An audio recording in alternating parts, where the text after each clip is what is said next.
everyone, and welcome to Satisfying Software. Today, I have with me Laïla Bougriâ, and she is a solution architect with nearly 20 years of experience in the industry. She focuses mainly on distributed systems with messaging. Welcome. Oh, So, let's start with the big opening question for you. Microservices were going to be the answer to all our problems with monoliths, but it seems that microservices are also getting a bad reputation. Why is that? that's a very interesting question. Well, I think it has a lot to do with the sort of premise that microservices brought. It was like, oh, we're going to have all these small units that become a lot easier to understand, that are more concise, that have a lot less complexity in them, right? And that's the idea. That's the goal of building a microservice-based architecture.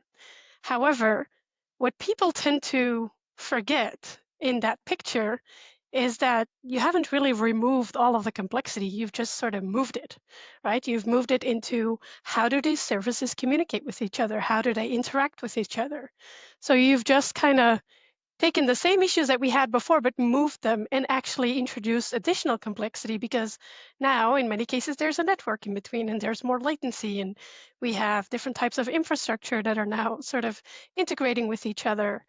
We don't have distributed transactions like we had in our sort of monolithic environment. So actually, we've introduced a lot more complexity, if you will, with that type of architecture. Yeah, I often like if I look at my clients, it's like, oh, we're going to go to microservices because or we have a monolith and it's a big ball of mud.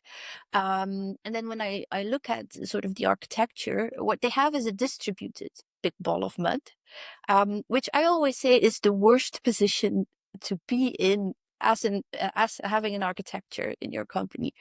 Um, so you say that it's all in the communication now. And I think the most popular one is event-driven architecture there. I find that name not so nice. Because I prefer messaging, as you say, you're specialized in messaging, because people always think that event-driven architecture will just send out events and that's where it ends. Do you Right. have a similar experience? Yes, I actually fully agree with that statement because the thing is that even if you have a sort of event-driven architecture, according to, the terms that are being used in the industry, in any sort of application, you will still have some commands that you're sending out as well. They could be within a service boundary or across service boundaries. That's besides the point, but you will still have that. And what I've actually seen is that the whole idea around event-driven architecture will force people to do things like, oh no, but I need to have events everywhere, right? So they start to write these passive aggressive events, which is basically an event that actually has expectations about who's subscribed, what will happen, how they will respond, which is a command in disguise, right? I always make jokes about this when I sort of present this as an analogy. My husband always cooks at home, right? And the idea is that given that he does all of that effort, I will clean up the kitchen, right? That's sort of our agreement, if you will. But there are some of these days that I go into the kitchen and it's like a bomb exploded. It's like, every pot and pan is like dirty. And at that point, I could publish an event stating that the kitchen is messy. And it doesn't even sort of feel wrong because, I mean, it's a fact, it's something that has happened, right? The state that the system has arrived to. But the problem is in the expectations, right? I expect him to be subscribed, to be listening to me, which is the first problem to begin with. And then I also expect him to react in a way that aligns with my expectations. I want him to come and help me clean up, right? So I use that as an example because it's funny, we can all sort of relate to that. And we know how that communication is not really very healthy for your relationships. But the same is true for your systems, right? You want to make those expectations explicit by saying, no, I'm actually sending you a command. Please do this. And then you can sort of deal with, okay, what if it hasn't happened, and think about SLAs and things like that, or like what if it's handled but not in the way that you wanted to initially, like for example, because the user already exists or something like that. So that allows you a lot more flexibility to make that coupling type of Yeah, I explicit. always say it's also about domain knowledge leakage. So do I send a command or an event? And for me, it's like who has the right to take that decision? If we look at the microservices, like who can decide? Like in a simple example, if we say that we have an order and we just send out order finished, and we have a payment service, and then they're supposed to respond to that event, like it does not really make sense to me, because deciding whether or not it's time for payment is something that belongs to an order. They have all that information, they know. So it makes more sense to just send a command to payment and say, hey, it's now time for payment. Do it. Um, so, but I often get the impression it's an all or nothing. Either we send out all events and we have message buses and we do all of that and we're fully event driven, or we work with APIs, technically speaking, and we send out commands and we call posts to other APIs and that kind of stuff. So how do you start deciding like what should be where and what is the best approach, command or event or Right. So I try to think a lot about the intent. And in that context, the sort of logical service boundary or the bounded context, if we're speaking DDD terms, tends to be very helpful, right? Because you could, in essence, have multiple microservices that are part of that same bounded context or logical service boundary. And within those boundaries, it is actually quite likely that you would be sending a command, right? There are scenarios where I've seen that, you can even do that across service boundaries. So always less optimal, but there are situations, the real world is messy, as I always say, right? So there are situations in which that can make sense, according to the circumstances and the state of the project that it may find itself in. But it's more about, clarifying what intent do I have here? What are my expectations when I send this out? And depending on those expectations, you can sort of start to see, like, I don't care about this. I just want to notify the system. Whoever is interested, well, that's up to them. When that's your perspective from the context of that bounded context, right? Is like you have to keep that in mind, because across system, this is a question that I get a lot. Yes, you can say that when you send a when you publish an event that you don't really care about who subscribes. But in the context of the entire system, of course you care. And I'm like, yes, of course you do, because you want all of the pieces to eventually click together, especially if you have a sort of choreographed flow. But then you're zooming out. So when you zoom in to the context of a single bounded context or a logical service boundary, and you say, okay, I do not care which other sort of context or service does something with this, then you have an event. Then it's just like, I'm notifying this. I wouldn't even know who would be interested in that. Then you have a valid event. If you're like, no, I want that service to do something with this and then respond, that's where you have a command. So it's a lot about trying to look into those semantics and splitting it. And it's a bit, tricky in the beginning, but practice makes perfect. I hope so, because I've been doing it for a while and I think I'm getting better at it. No, I still mess up sometimes, though. Yes. Absolutely. Me Like one too. of the habits early on in my career is that I made all my events public. And then what you get is a lot of small events that becomes very hard to change because you don't know who's depending on it anymore. And I kind of was very relieved to hear about summary events, to be honest. It's like, oh, I don't have to make everything public. Right. This is actually an angle that I will be covering in one of the talks that I'm working on right now, which will be about, versioning event-driven systems, right? Is that the first step to set yourself up for success is to differentiate between what is private and what is public. So what is private to your service boundary or bounded context, and what is public outside of that. And the more public you go, the less you want to share, the more careful you want to be about the data that you're exposing. And again, I always compare this to the photo that you post of yourself at a drunken party on Facebook. Like, You can't undo that. Once it's like public, you can't really take it away. It starts to live its own life. Other services start to use that data, depend on it, manipulate it, maybe republish it. I mean, like once you publish it, it's out of your control. So that's definitely one of the first things is to differentiate like what the amount of granularity is probably going to be much higher within a context because all of the other sort of microservices that are participating within that bounded context share that understanding of what those things mean. Outside of that, much less so. So you mentioned versioning. Let's get a sneak peek at the talk you're preparing. I have very little experience with versioning myself. What would be some of the three things that you should do when you're versioning? Right. Well, the first one we kind of already discussed. It's differentiating what is private, what is public, how do I want to sort of constrain to that and make sure that I'm not sharing too much because then making it private again is kind of hard and you're breaking all of your consumers at that point. The second part is also thinking about a compatibility strategy.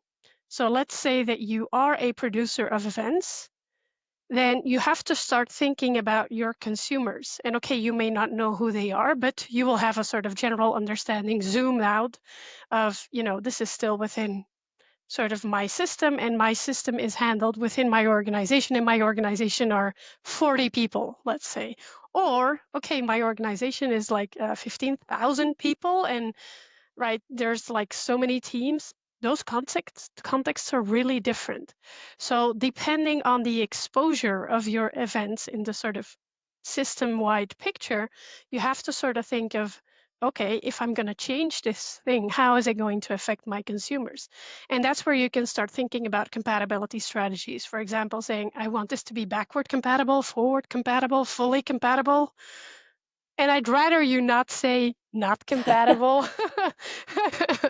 But I guess that's an option, No right? breaking changes. That would right. So that would be the second part. So when you say that you're backward or forward compatible, depending on the strategy, you'd say, okay, now you can add optional fields or whatever, right? Which is not breaking to consumers. There will be cases in which you will have to break, which, because even though we may pay a lot of attention at how we sort of design things, like our businesses evolve, and that's a good thing, or we'd be out of a job, right? I keep saying that. Like, yes, it causes friction, but it's also keeping us here and helping us sort of like, evolve these systems. When you do that, we are talking about a different event. Like if you've completely broken the sort of data structure that you are sharing, that contract, then we're talking about a completely different event. Now, this is also where I talk about sort of how schema registries can help, where you have a centralized Mhm. schema registry where you're saying, I have my endpoint, it exposes these types of events. This is the compatibility strategy that you can expect, right? And where you can also, for example, start saying, okay, if I deprecate this event, this is the one that supersedes it, and things like that. So you make that centrally available and discoverable as well. So when you say about backwards compatibilities, what I sometimes noticed, mostly on API endpoints there, is but that there's this thing like we have to have backwards compatibility forever. Okay? So how long do you think, like if you have backwards compatibility, how long should you do support that? Well, I would say as long as possible. Yes, I tend to agree with like the Oh, intent should be forever. However, like I said, once your system evolves in a way that the event basically changes completely in meaning, then you have a completely new event. So you also don't want to sort of hijack your producers that they're now forced to publish events V1, V2, V3, V4, whatever, until the end of time, because that would also cause an unmaintainable mess, right? And sometimes it's not even fully possible, or it requires you to go through crazy hoops and then with all of the negative effects on that code base.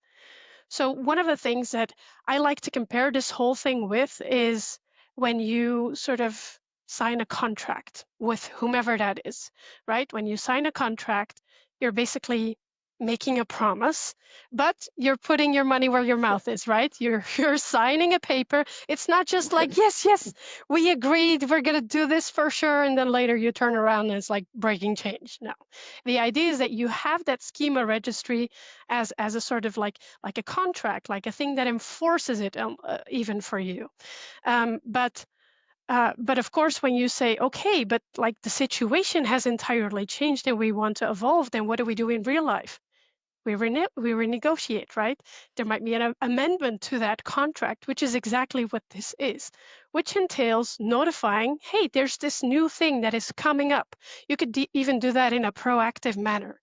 Much like we, in APIs, we would, for example, mark something as deprecated with warning, right? You get a warning, it's not gone, it still works, but at least you're getting that heads up of, hey, this is going to change in the future, get ready.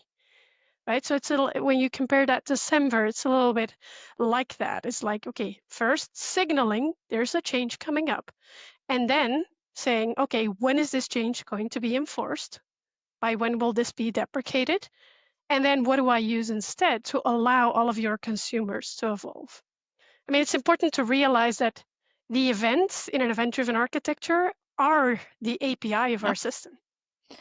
But it makes a lot, like if it's the API in our system, but in API you have this, you go to your code base and there's this nice little place where you can check all of that.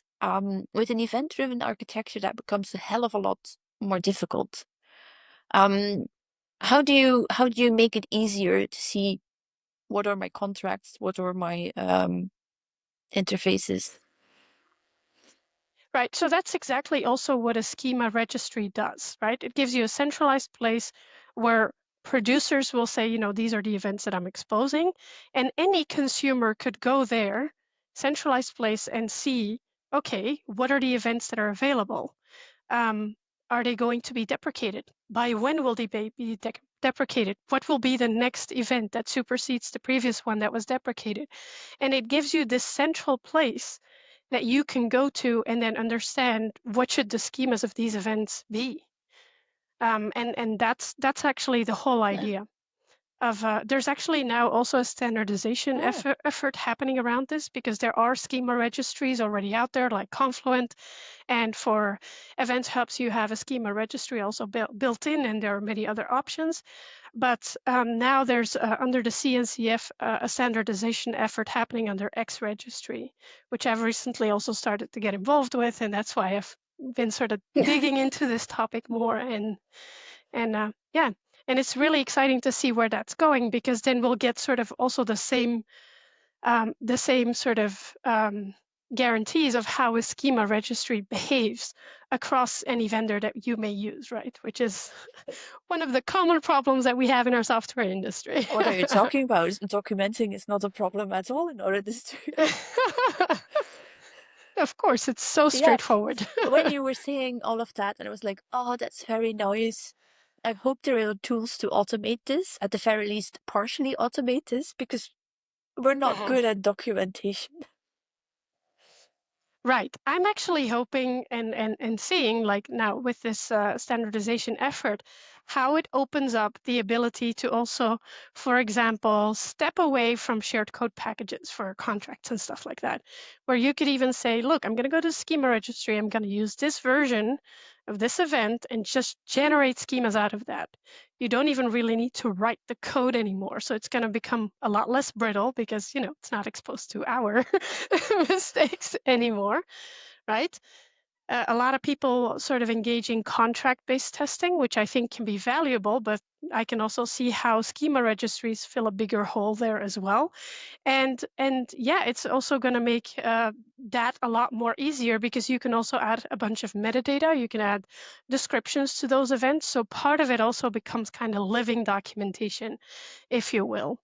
And when it comes to sort of enforcement of those things, I'm also kind of hoping that um, maybe like over the rainbow, when you publish an event to a broker, right? And you've somehow told the broker, yeah, okay, this is the schema registry that I want you to use and enforce. That if you publish an event that is not backwards compatible, when you promised it would be backwards compatible, that it's going to reject your event. and say, no, I'm not going to let you publish this event because you promised backwards compatibility. This is not backwards compatible. And therefore, it would be a poison message, right, for your consumers. Oh, that would be nice, like the broker as an enforcer of your contracts. I mean, it would be nice. I mean, this is like hypothetical, right? We'll have to wait and see how these things evolve.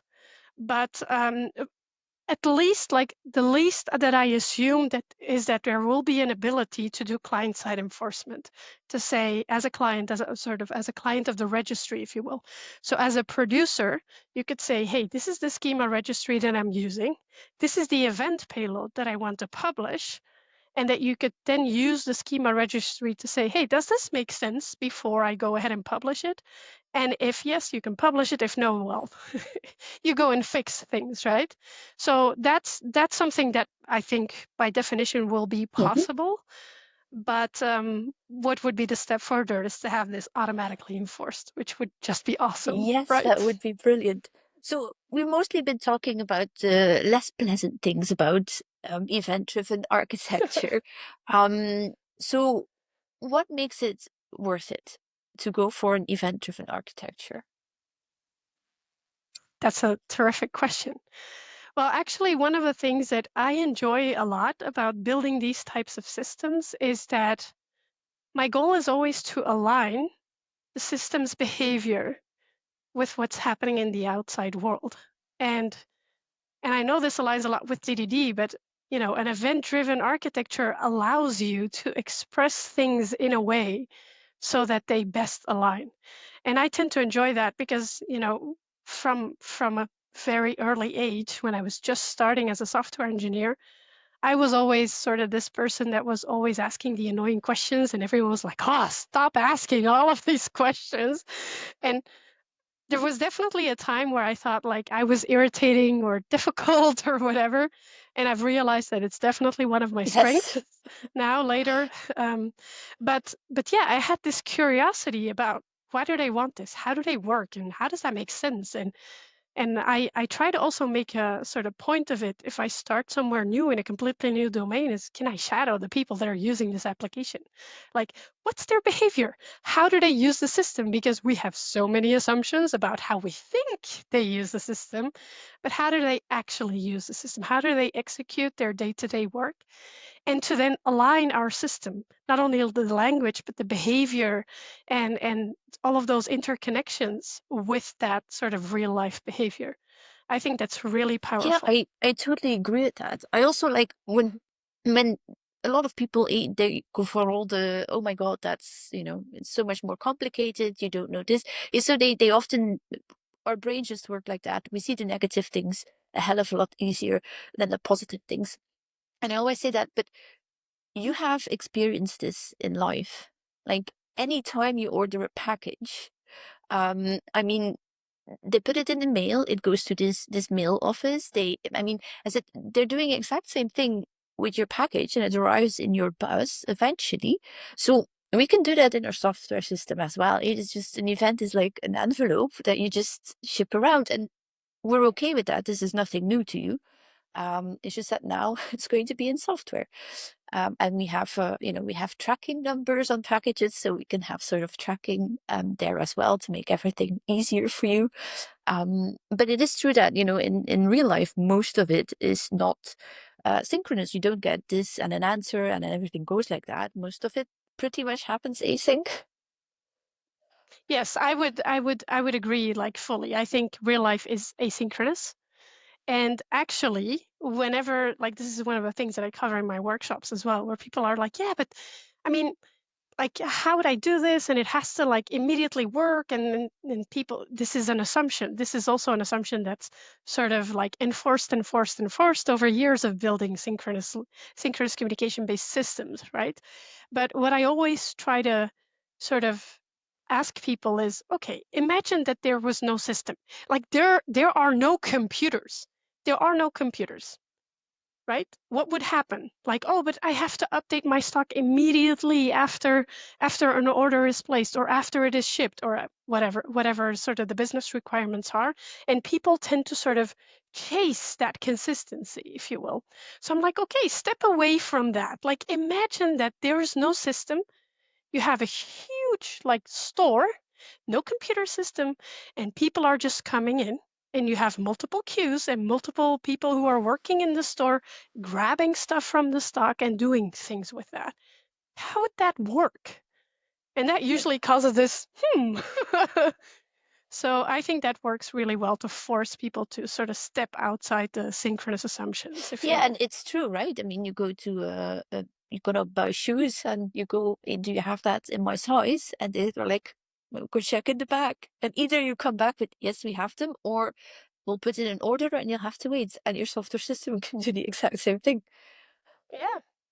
And even within that context of the store, it could be that they look into the system and they say, "Oh yeah, we should have them," and they go to the back and they're like, "I'm sorry, like we don't have them," and it could be that someone else is trying them on at the same time, right?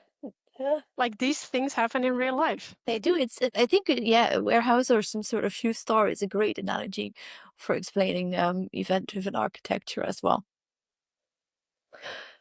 Okay. So what else? It's more like the real life, but I feel it when it comes to like how teams have to communicate, like it's less intense. Yes. Yes. Well, under the assumption that you got the service boundaries right, right? That's always what I say. And it's actually a good way to validate that, right? Because when you get a lot of like cross team meetings and cross team sort of pollination, if you will, at some point, and people checking in with that team, that shows coupling. So that's usually sort of something to keep in mind and to check in with, like, why do we need so much, coordination with this other team? Well, usually that's because you have a lot of coupling also in the system. But when you don't, and when you try to take care of creating more loosely coupled connections there, then that allows more autonomy, not only in the system, but also across the teams and, their goals and what they're pursuing, instead of just like, okay, we're going to release this. And now we've pushed back 5 other teams' deadlines because we did this. But yeah, that still happens frequently, unfortunately. Yeah, it's not easy getting those boundaries right. And often the only reason Right. to know is indeed when you push it to production and you see how everything changes and how the team function and how they need to talk to each other, and the feedback loops are just not always there either. Yes. I always say it's like you need to be patient, because the thing is that we also come into an environment we don't know the business, right? And as much as we say it's important to talk and even work with your business stakeholders, not everyone has that opportunity. Now, I would say that if you start to build a system in which you don't have access to business stakeholders, and you want to build it in an event-driven way, that's already a huge risk, right? Because you already know that you don't have sufficient access to your stakeholders. And then sometimes a monolithic approach, at least in the beginning, as you're trying to figure stuff out and how things click together, can provide you more flexibility to split things out later. Because it's a lot more painful to do that in a sort of distributed context already. But it's important to try to say, like, I always say, like, we build, like, people build software for people. So unless we have access to the people for whom we build the software for, how can we build the right software? Like, it doesn't make sense, right? We can't just go off on paper. I keep repeating, like, one of the most successful projects that I worked on throughout my career was at a bank, where basically they took people who were, like, I worked on loans and mortgages and things like that, and they took people who had been selling loans and mortgages for years out in the open, and they actually sat with us, like, in the same physical environment as the software developers. And I just, like, if I had a question, I would turn around and ask them, right?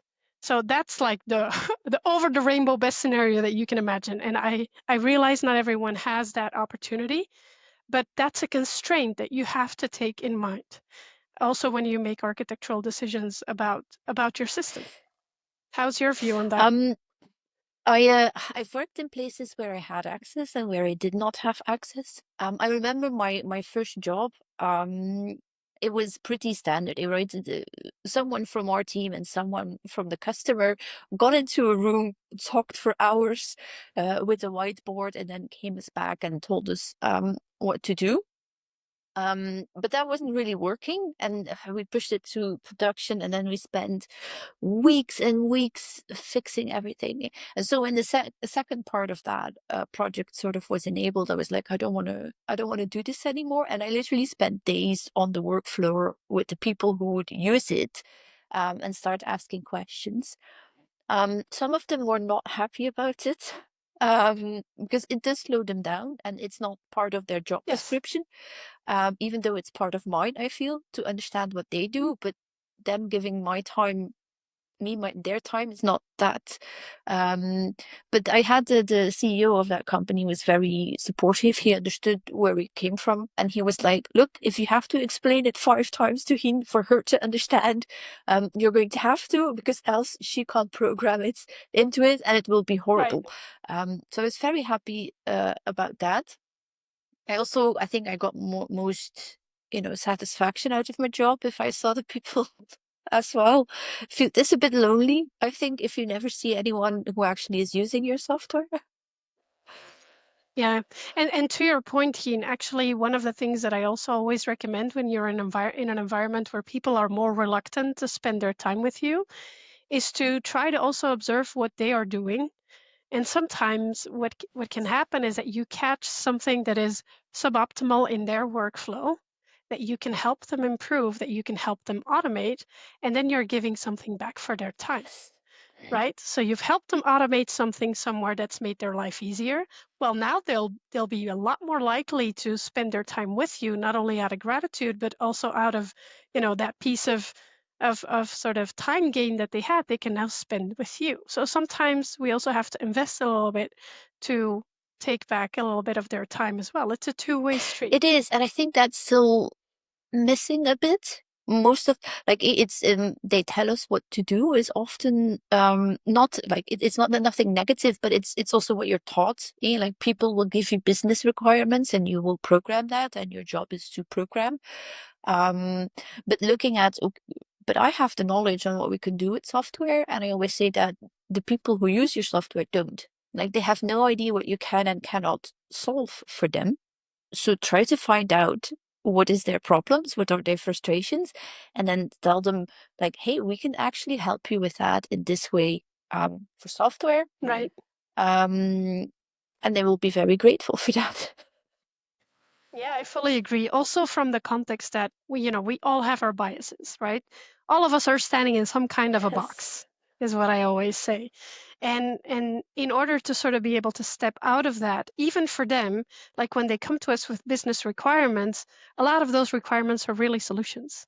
They're not really the requirements or the problems to begin with, because they are also operating out of a context. Maybe there is already an application, and like you said, because they don't have our skills and they don't know what software can do, they don't have sufficient distance to be able to step outside of that context and say, well, these are all of the possible ways that this could be solved. So that's also why it's our responsibility as software professionals to try to always dig a little bit deeper when they say, oh, I want you to add this field over there. It's like, okay, why do you need that there? Like, what's the problem that you're trying to solve? What friction are you encountering?